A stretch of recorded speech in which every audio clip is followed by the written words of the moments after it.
Welcome to Disaster Debrief. I'm Pigeon, and today we're looking at Hearts of Iron 4 save that you have sent to me. And here's how this is going to work. We'll start by picking a save, go through it, and try to figure out what went wrong. Feel free to chat or leave a comment. You're absolutely welcome to backseat, however, be polite and remember that we're all here to learn. So, Shalion. Okay, so you do have a disaster save, and it looks like you were playing the Soviets. All right. Okay, not too bad. So you're in September 42. And you say this is a disaster. You're an Iron Man historical focuses. Okay, I mean, like, from the territory, it doesn't look like you're in too bad of a shape. You are at war with Japan. So yeah, having two fronts isn't super great. I'm just going to look at the states. China's still in it. Okay, yeah, so two front doesn't look super great. So you are spending your political power. That's great. You have all this filled out. Good job. I mean, the focus tree doesn't matter too much as long as you are keeping up with things. And 42. So you didn't do any of the 5-year plan stuff. I mean, it's not the worst thing in the world, but you did keep up with this and desperate measures. So you're probably just waiting for this one to finish so you can get lessons of war. Yeah, you still have politicized military. I mean, it's 42, right? So you're still going to have some of these debuffs. 5-year plan. Yeah, so you still have the Red Air Force and still have the Red Army modifiers, which, I mean, you only got the 5% org one now. So, I mean, you're doing pretty good for 42. Okay, paranoia's over. You're doing the egg pop stuff. That's good. You don't really need to do too much stuff with this other than remove Trotsky. Keeping up the research, looks like. Oh, yeah. Yeah, you're doing good. Good for guns. You're ahead of time for here. You didn't end up building tanks. We'll take a look at your templates in a minute. But anti-air and artillery, that's a good way to go. So I'm assuming you don't have too much for Air Force. Okay. Yeah, I mean, like, you've kept up with everything, so your research's looking pretty good. Diplomacy, trade. Yeah, so you're just a little short on iron, but, like, that's probably just because you didn't look for a minute, right? And, yeah, so let's go to production. So you got a lot of factories on guns. Anti-air, towed artillery. You're building railway guns. One thing with the railway guns, I like to pick a number. So, like, let's say you want 5. Just pick 5, and then, like, when they're done, then it'll stop. Because if you keep building them forever, that's just 5 factories you're wasting. You probably could have a better tank, and especially if you have 30... If you have 30 factories on... I mean, that's probably not too bad. Engine. So you're going for really quick tanks, I see. With entrenchment, interesting. Yeah. A misclick caused chaos against Germany, killed me, declared on the Soviets, and saved China. Oh, that's... yeah, the two front... The two front wars will definitely hurt. Yeah, I mean, I don't know if I would like... I would add the dozer blade. I would, like, prefer probably getting more breakthrough, maybe. You know, try to, like, get your stats up, so... Like, I'd build something like piercing is 50. I don't know if you can't pierce them, you might want to grab that guy. But otherwise, like, just getting better stats. But yeah, you know, I mean, like, the tank's kind of fine actually. 25 on planes fighters, and 2 on air support and close air support. So 42. I mean, you still got the fighter 2. I mean, you're not gonna have the 3 just yet unless you, like, rushed it. I'm gonna take a look at your doctrines. So you went down ground battle plan. I mean, that's fine. It's perfectly respectable. I really like this one here, light night attack. This helps out your offense quite a bit. Soviets, you don't need to worry about naval. You're working your way down for essential. So one thing about this is if you do battlefield support, yes, you have this one for air accidents and doctrine costs. That's pretty good to say for whatever. But if you do end up getting a lot of air XP, like if you were to build more air, going down the dive bombing route and upgrading your cast too, because you can, with that, you can do 75% reduction and get this for, you could get something like this for like 100 XP, right? And then you can always switch back, right? So let's actually take a look at the air. That's probably where you're struggling right now, right? Oh.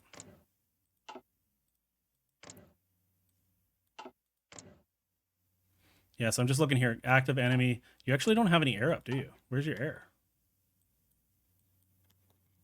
Is it all in the east? All in the east, eh? Okay, so you have a lot of 50 air wings.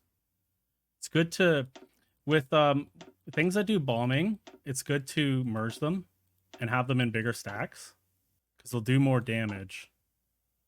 Let's take a look at their templates too. So 21 width, that's not too bad for like a little light tank division. Like essentially you're just trying to get in and move around. I mean, it's a good strategy. It's like a play style. It's perfectly acceptable in single player. One problem you might have is like generally when you have tanks, you want them to face other tanks, and 37 piercing might not be enough. But otherwise, we got the Stroika divisions, 20 width. You got light, so using them for recon too. That's cool. They have good piercing for an infantry division, and you do have the air attack, so that's not too bad.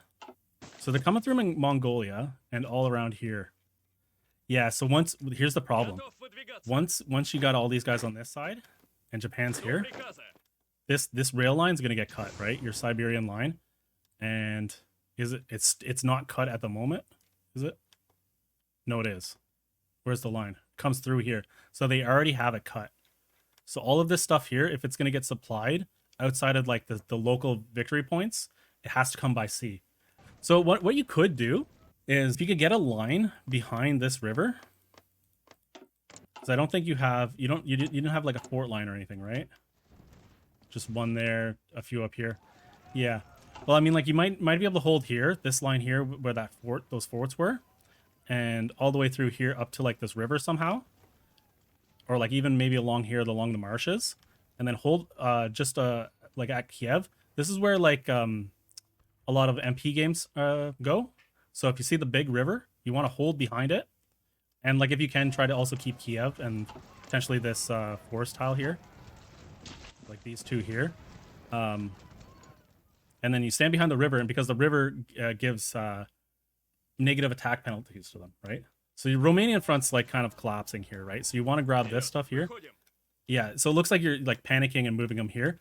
Yeah, like what I would do is I would deploy like these 12 to like slow them down here, right? So if you can hold the Urals, and then this line here, you can hold out.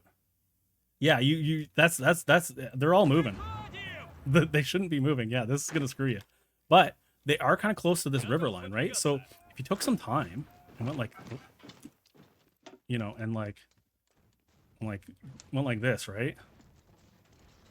And just slowly got them to move onto all these squares, move them out, and deploy something to slow down Japan. So once they get to 20, do that, and then everything that's on that side, you know.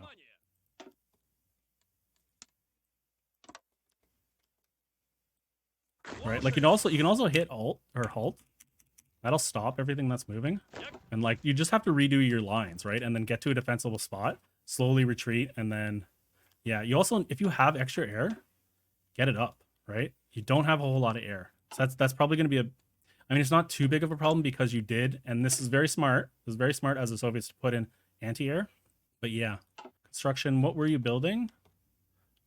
Yeah, I mean, like you got a lot of good civilian factories, so you could hold out.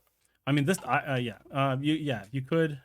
I think the key would be just to pause and to take your time and to make sure everyone's staying on the line, right? And get behind rivers where you can, right? Because all of this stuff could feasibly get, you know, behind something, right? Like that, right? It's unfortunate, like this stuff will probably get overrun.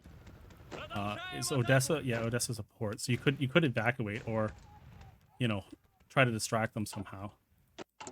Logistics. You overbuilt a little bit for support equipment. You have so many tanks. Like, I mean, it might be worth like converting a bunch of stuff to tanks. Let's see here. So you need 170 trucks.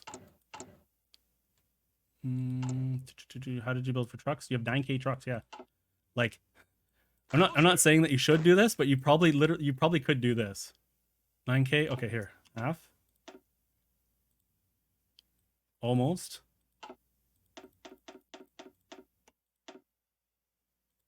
Right? That's 28 fully stocked tank divisions you could have.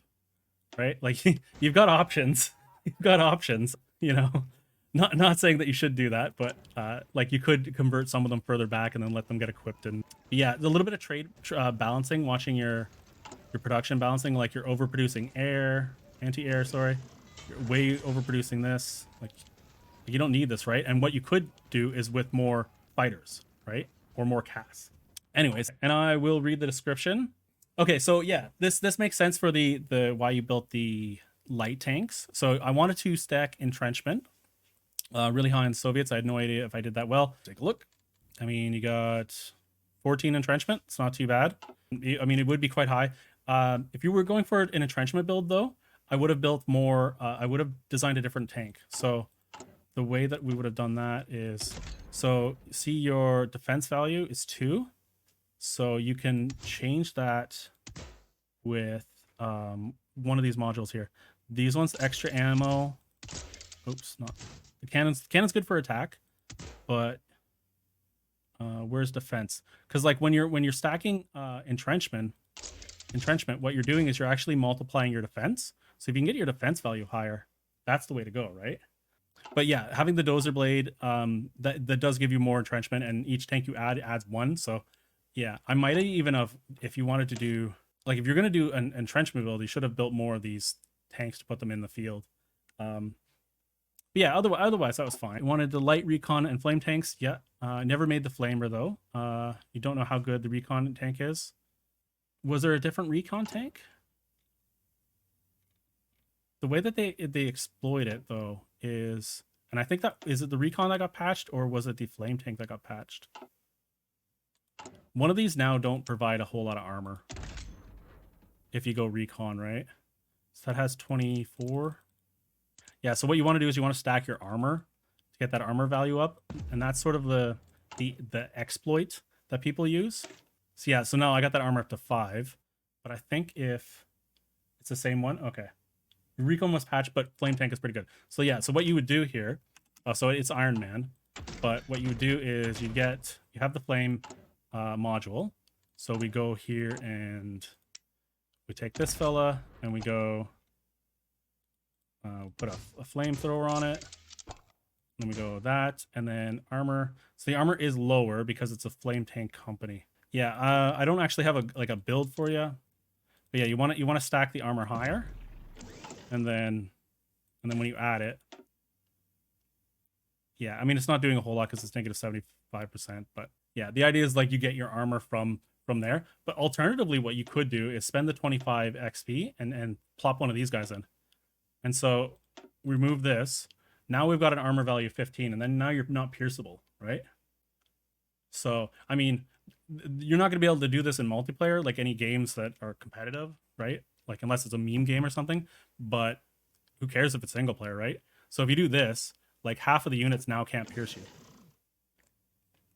Like only tanks can pierce them, right?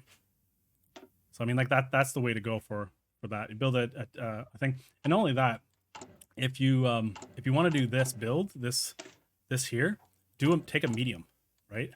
I don't think you have medium researched, and it's Iron Man, so I can't do it. But if you do a medium, like look, your default armor value is 21, but the medium 40s are 47. And so the way that it works is the part of the armor value is, it's like a third of the highest value. So you can get a 60 armor medium, you slap one of those in, and now all of a sudden you have 20 plus armor in your infantry divisions. Yeah, I mean, it does make it a bit more expensive. Like, obviously, like the difference between that's 1200 and that's 11. I mean, that's not even that big of a difference. Yeah, this would be a better build there. Okay. Yeah. Your air force is destroyed by Germany. That's another thing. When your air force is dying and you're losing a lot and your exchanges are bad, just bring it down. Do your best not to have it up. Like, only do it up in like absolutely emergencies, or if you're winning. So if your air force is getting ground down, bring it down and just try to rely on entrenchment and your defense values. Perhaps a viable use for the absolute flame tank recycling. Yeah, so I mean, that's another thing that I kind of do. If you're not gonna research the tanks, you do start off with the interwar ones. So you can always get the modifiers from like the flame tanks from the inner war lights. Or they do bring down your reliability if you do start stacking like lots of armor value in that. So there's kind of like a pros and cons to it. Okay, and then somehow lost the whole German front.